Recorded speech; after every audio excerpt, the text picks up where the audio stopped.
Halo teman-teman, apa kabar kalian semua? Semoga selalu dalam keadaan sehat ya.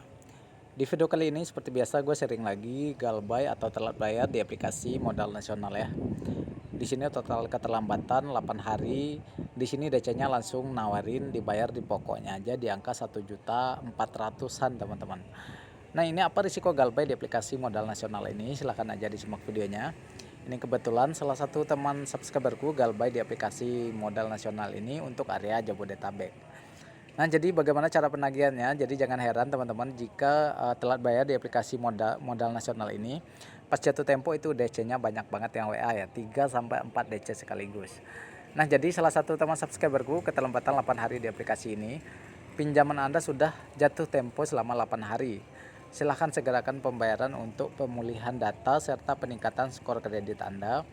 Jika Anda punya kendala, silahkan konfirmasi, akan ada keringanan pembayaran, cicil, atau lunas dengan potongan denda untuk Anda, katanya teman-teman. Jadi langsung dikasih diskon-diskon ya teman-teman. Udah kayak belanja di mall aja kalian ya. Mohon konfirmasi berapa dana Anda sekarang, katanya.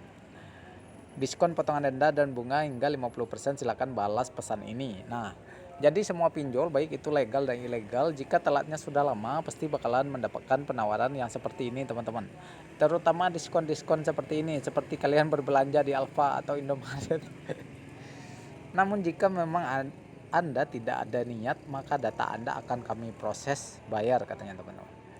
Tinggal pilih mau bayar sesuai nominal keringanan yang akan saya berikan atau bayar sesuai nominal yang ada di aplikasi, katanya. Jadi asal teman-teman tahu ya, pinjol ini bunganya harian ya. Jadi pinjol-pinjol baik itu pinjol legal dan ilegal itu biasanya bunganya berjalan harian ya. Kecuali kayak Kredivo itu kayaknya bunganya bulanan deh. Jadi sekali sebulan aja kita kena bunganya, jadi nggak berjalan harian. Kalau Monas ini kayaknya bunganya berjalan harian teman-teman, dan itu dendanya cukup besar ya. Tinggal pilih mau bayar sesuai nominal keringanan yang akan saya berikan atau bayar sesuai nominal yang ada di aplikasi. Kami akan bantu Anda semaksimal mungkin asalkan Anda merespon saya dengan baik. Dana Anda berapa sekarang, saya bantu pembayaran bertahap jika dana belum cukup, katanya teman-teman. Kami perlu pembayaran Anda agar nama baik Anda tetap aman di lembaga keuangan, katanya sih seperti itu teman-teman. Ya mungkin nggak aman itu maksudnya ya data kita bakalan masuk dalam slik OJK atau pusdafil ya. Selama masih ditagih secara baik-baik, maka bersikaplah kooperatif dalam pembayaran. Setidaknya Anda cicil tagihan Anda jika Anda tidak mampu lunaskan secara langsung, atau Anda bayarkan lunas hari ini dengan keringanan pembayaran dari kami. Jikalau memang tidak mampu bayar lunas, silakan Anda cicil setengahnya dulu. Yang penting Anda masuk pembayaran Anda, biar kami bantu amankan data Anda. Memang Anda bertindak tidak mau melakukan pembayaran dengan sengaja, kami akan proses dan tindak lanjuti data Anda. Nah, jadi kata-kata proses ini tentunya yang jadi pertanyaan ya, kita bakalan diapain nih sama pihak-pihak DC pinjol ya kan. Nah, ini kata-kata ini sengaja mereka gantung teman-teman. Jadi mungkin di saat kita mendengar kata-kata proses ini, kita sudah berpikir kemana-mana ya kan? Padahal jika kita galbay pinjol ya, yang pertama nama kita bakalan masuk dalam slik OJK, yang kedua kita bakalan didatangi sama debt collector lapangannya. Dan untuk kata proses-proses seperti ini hanya bahasa penagihan aja teman-teman. Di sini gue langsung balas, lagi saya usahain kak, udah berapa totalnya sekarang. Ini tagihanmu yang keterlambatan 8 hari sudah di angka 1.408.000. Sekarang Anda ada dana berapa dulu? Nah, di sini di saat gue coba nego pada DC-nya baru ada 100 pak, semua pinjol nunggak, gue bilang. Silakan Anda bayarkan dulu 100 itu, yang penting ada masuk pembayaran dan ada riwayat pembayaran Anda dulu, katanya teman-teman. Jadi 100.000 pun DC-nya bakalan mau terima pembayaran kita teman-teman.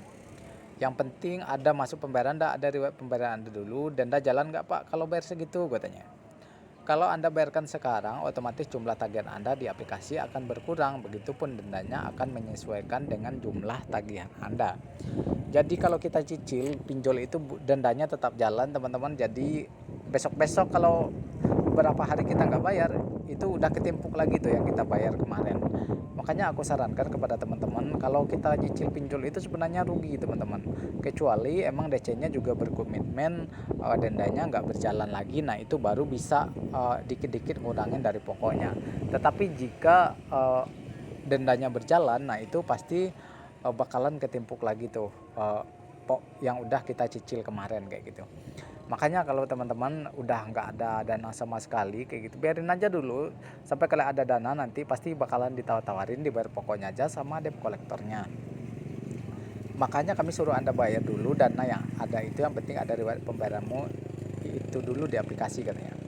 Di sini gue langsung bilang kepada DC-nya, stop dendanya Pak, biar masuk tagihan dan nggak bertambah tiap hari, gue tanyain.